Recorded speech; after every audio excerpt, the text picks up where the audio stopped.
How the Squid Game Dubbing Team Translates Terror. The English language cast of the Netflix hit explains the art and craft of the process.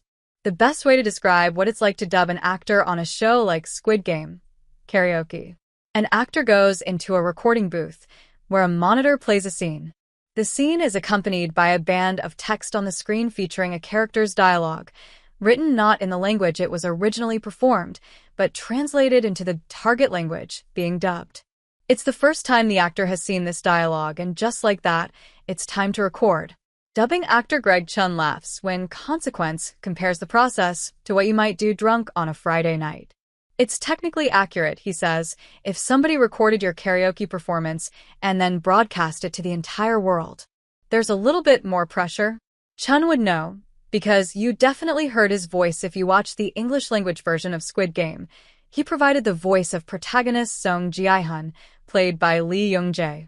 As Netflix has become a global purveyor of TV shows and movies, the company has put a greater emphasis on making sure its programming can be enjoyed no matter where you live in the world, or what language you might be fluent in.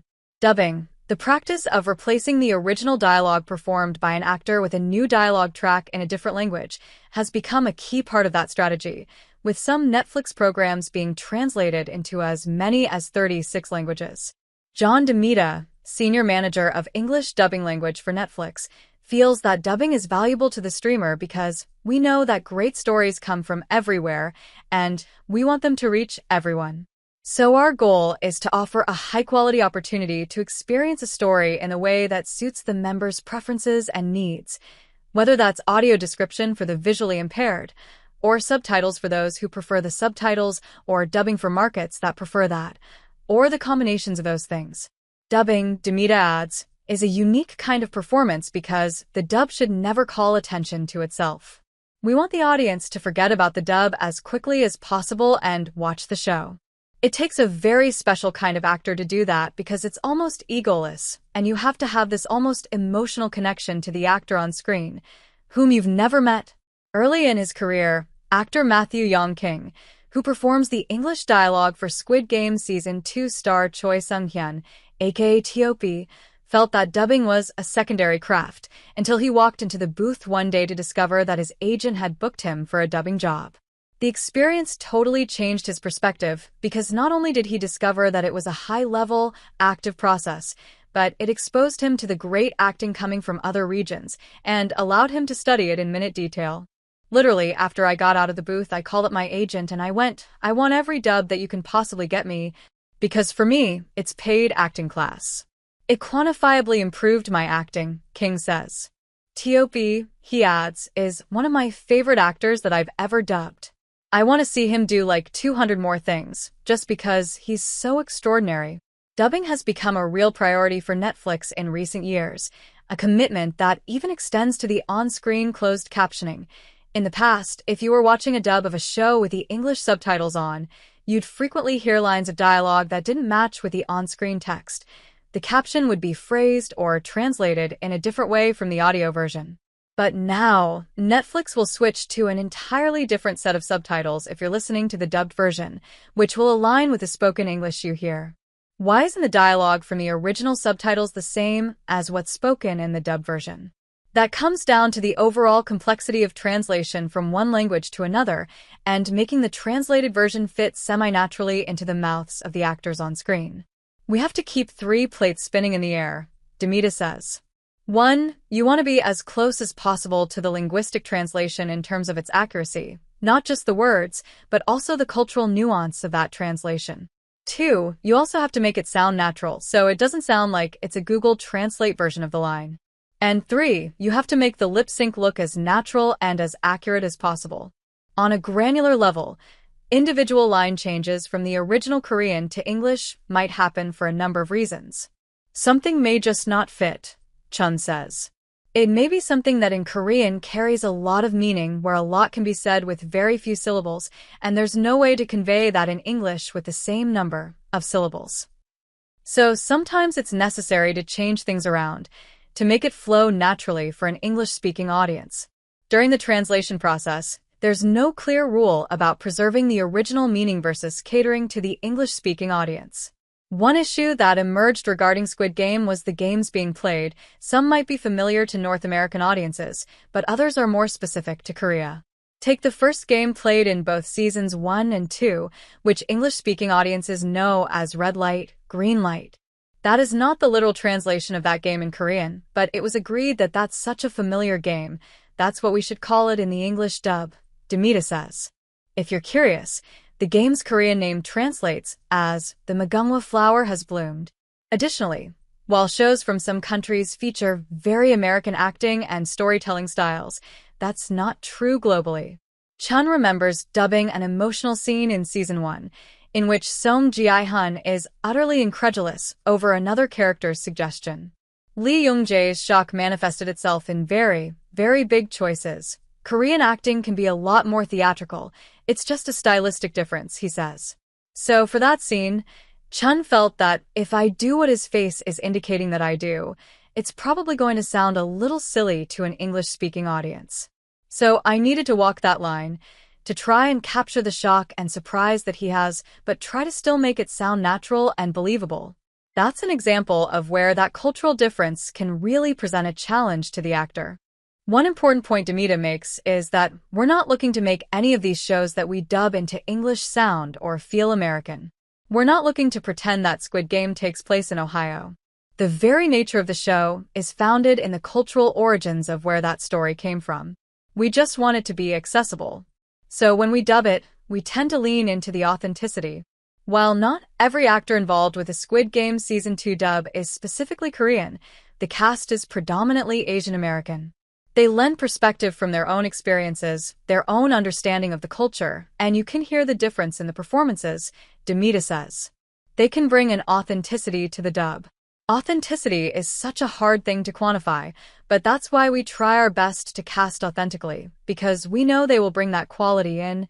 Any kind of voice acting can be very physically draining work, with the actor on their feet for hours at a time, screaming or performing emotional scenes. You know that you're going to have a long session when they bring in a chair for you, actor Christina Ho says, noting that dubbing actors are paid for their work not by the episode or day, but by the hour. It's always a 2-hour minimum. A dubbing veteran from the world of K-dramas, Ho provides the English-language voice of female guard Kang No-yul, played by Park Gyu-young. Ho remembers getting the audition notice while she was grocery shopping one day. It only indicated that the character would be more serious than the usual roles she got to dub, and inspired by that opportunity, she used her phone to record her audition in the Whole Foods parking lot. They were like, "Oh, by the end of the week is okay, but I was so excited," she says. "And I think it's better to get it in earlier." Even after booking the role, Ho didn't know what project she'd been hired for until literally her first day of work.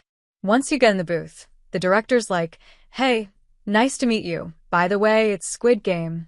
Ho laughs. And you're like, "Oh, okay, cool. All right. No big deal." Despite the level of secrecy associated with Squid Game, Ho's audition scene was actually a scene from Season 2 of the show, versus the fake one written specifically for the audition, a common practice when casting highly secretive projects. It was the scene where she goes in to see her old boss, and she was like, "I respect you, and obviously I'm grateful for you, but I cannot keep doing this." Ho pauses, realizing that her voice is getting lower as she describes the dialogue. "It's so funny," she chuckles. "I'm slipping into character." Getting into character can be one of the toughest challenges of dubbing, especially since the dubbing actors on Squid Game never had access to complete scripts for the episodes, instead only seeing their lines for the first time on screen in the recording booth. A lot of times you're coming in blind, and it's then the director's job to, as quickly as possible, get you invested in the world and understanding what you're doing, King says. As Chun describes it, the director will give you some context and let you know, but you have to make bold decisions quickly and commit to them in order to maintain character consistency. The amount of time each actor needs to record their lines varies by the individual. It took Chun around 40 to 50 hours to record his dialogue for Squid Game Season 1, and Season 2, he says, took about the same amount of time, despite Season 2 being an episode shorter. The reason it took that amount of time, Chun says, is that Netflix realized that this dub was going to have high visibility. So they allowed us a little more license as far as taking time to really try things out. Chun, along with director Kate Jopson and recordist Cameron Sloan, worked intensely as a team throughout the process. We crafted the performance together, he says. We would try stuff out, we would record over it, record over that, record over that. If you spend enough time on a line, you can do a lot to capture a fairly convincing performance. Ho can't remember how long exactly she spent recording her dialogue, in part because she spent less time in the booth than Chun did. While her character was in every episode of season 2, she didn't have a ton of dialogue. I think in like the last episode or the second to last, all I did was exhales while she washed her face or something, she says. Ho knows that people do hate on dubbing sometimes. But I feel like there are a lot of people who can't watch it if it's just subtitles.